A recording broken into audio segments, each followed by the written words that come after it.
Hello everybody, I'm Acelegin and welcome to my top 10 Danielverse anti-heroes list. If you haven't seen my villains list, check it out, links in the description below.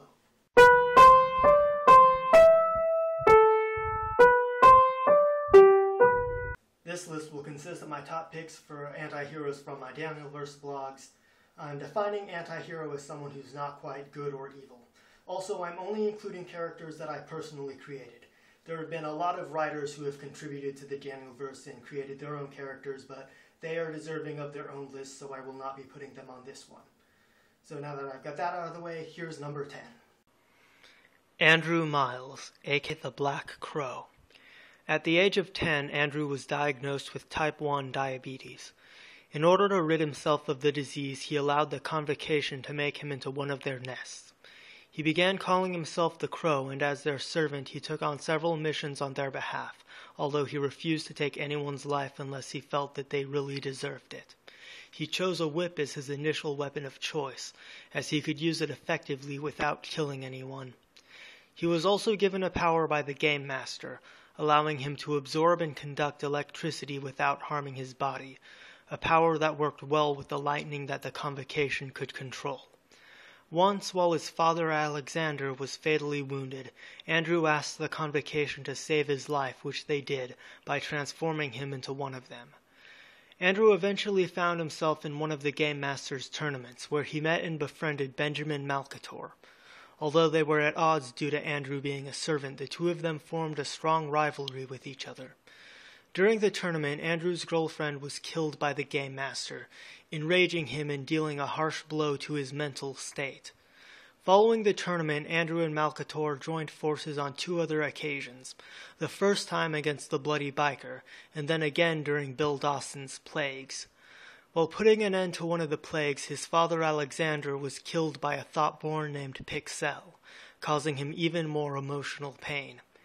He attempted to save Malcator's life during the December 11th incident, but he failed and was mortally wounded in the explosion, losing one of his arms and his whip.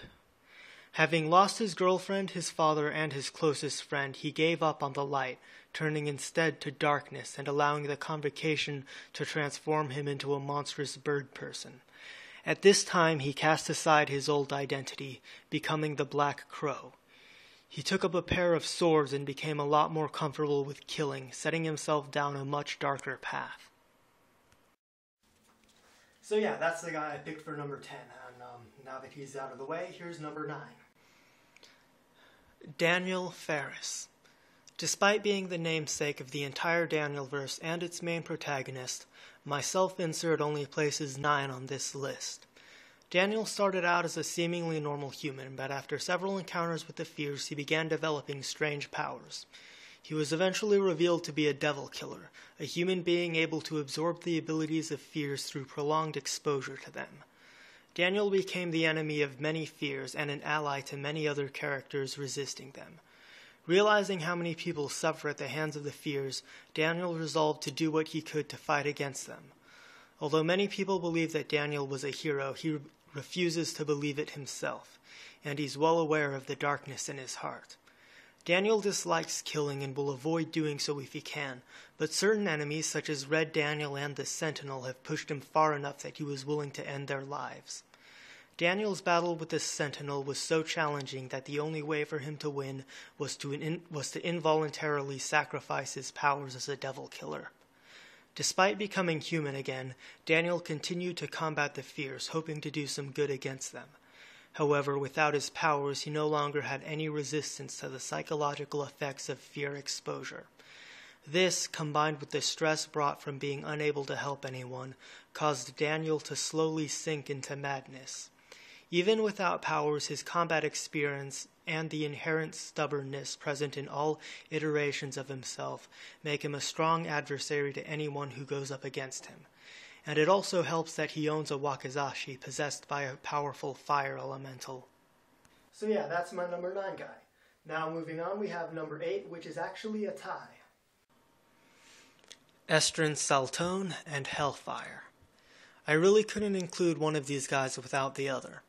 Estrin is a former servant of the Game Master, and Hellfire is a powerful Dying Man shard possessing him.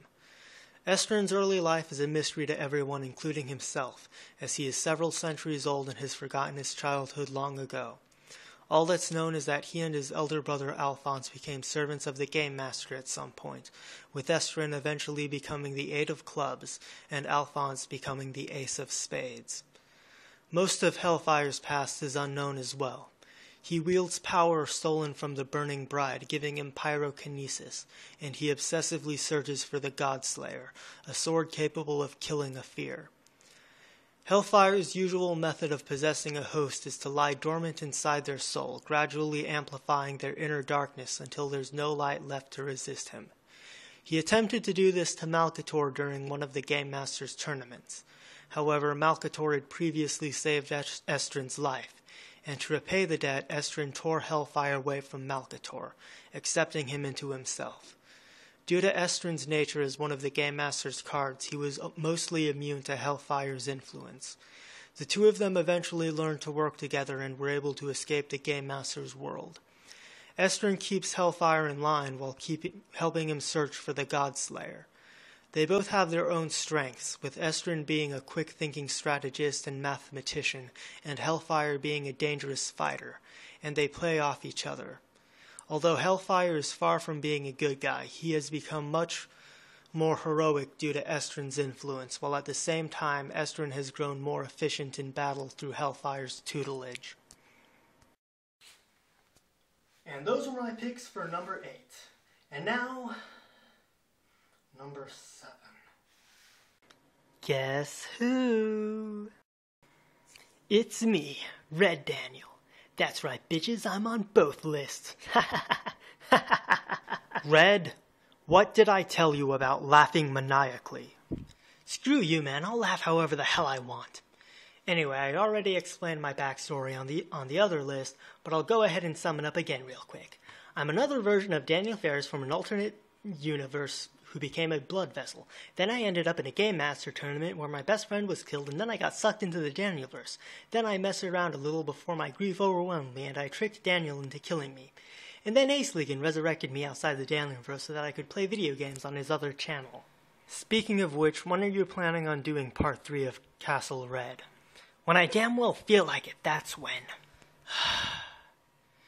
Anyway, although Red here is undeniably a villain, he has had a tendency to assist some of the protagonists on a few occasions. So by that technicality, he does qualify for this list.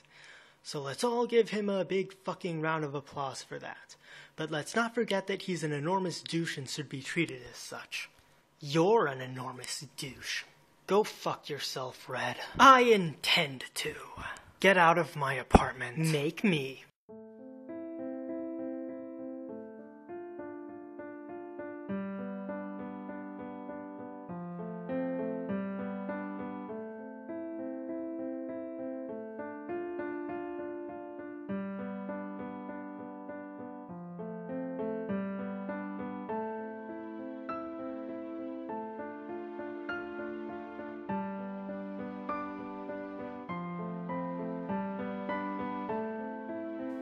Alright, I finally got him to leave.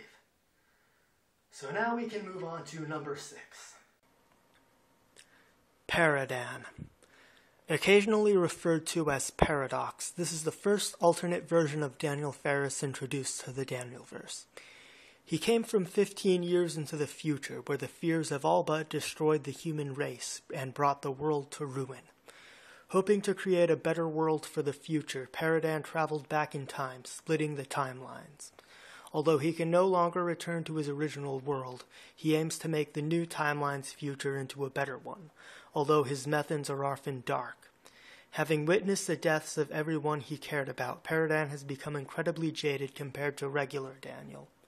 He occasionally hunts down and kills people who become villains in his future, which puts him at odds with Daniel, who believes in second chances. Despite his intentions, some of Paradan's actions may lead to an even darker future, and his mere presence in the new timeline has drastically altered many events. Like Daniel, Paradan is a devil killer, but is much more skilled with his power. Due to the overuse of his power, his body has mutated, resulting in pale skin and black eyelids, amongst other deformities. He uses a mercy giver as his weapon of choice in the form of a rapier in order to suppress his darker emotions. He and Daniel both have a unique destiny. One will become victorious over the fears, while the other will sacrifice themselves to save the people they care about. However, it is unknown which destiny belongs to which one of them. Okay, so that's the first 5 out of the way. I look ridiculous. I'll post part 2 soon enough. I'm going to end the video here. Check out my blogs if you're interested. Also check out my gaming channel, which Red mentioned. I'll put links in the description below. If you disagree with this list at all and would like to voice your opinions, please insult me in the comment section below. I will see you all in your nightmares. Thanks for watching. Peace out.